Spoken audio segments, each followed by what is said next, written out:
Kasaragod Nellikunnel school bus മറിഞ്ഞ അപകടമുണ്ടായി. ബസ്സിലുണ്ടായിരുന്ന കുട്ടികൾക്കാർക്കും പരിക്കേറ്റിട്ടില്ല. റോഡിലേക്ക് പടർന്നു കയറിയ കാട് ഒഴിവാക്കി പോകുന്നതിനിടെയാണ് ബസ് മറിഞ്ഞത്.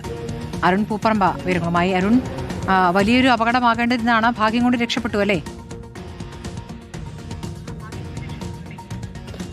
സ്മൃതി, തലനാരിഴക്കാണ് വലിയ അപകടം ഒഴിവായത് എന്ന് പറയേണ്ടി വരും. രാവിലെയാണ് ഈ അപകടമുണ്ടായത്. സ്കൂൾ കുട്ടികളുമായി യാത്ര ചെയ്യുകയായിരുന്നു ഈ ബസ്. അതിനിടെ ഈ റോഡിലേക്ക് കാട് പടർന്നു കയറിയിരുന്നു. നെല്ലിക്കുന്ന് വെച്ചാണ് ഈ അപകടമുണ്ടായത്.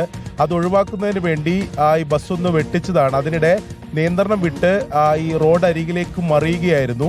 പെട്ടെന്ന് തന്നെ നാട്ടുകാർ ഇടപെട്ട് രക്ഷാപ്രവർത്തനം നടത്തി. ഈ കുട്ടികൾ, ബസ്സിലുണ്ടായിരുന്ന കുട്ടികൾക്ക് ആർക്കും പരിക്കില്ല എന്നതാണ് ആശ്വാസകരമായിട്ടുള്ള കാര്യം. എന്തായാലും വലിയ അപകടമാണ് തലനാരിഴക്ക് ഒഴിവായത്. ശരി, ബസ് പൂർണ്ണമായും മറിഞ്ഞിരിക്കുകയാണ്. പക്ഷേ കുട്ടികൾക്ക് പരിക്കില്ലാതെ രക്ഷപ്പെട്ടു എന്നുള്ളതാണ്. ഈ കാട്, പരിസരത്തുണ്ടായിരുന്ന കാട് വെട്ടിച്ച് കടന്നു പോകുമ്പോൾ പറ്റിയ അപകടമാണ് ഇത്.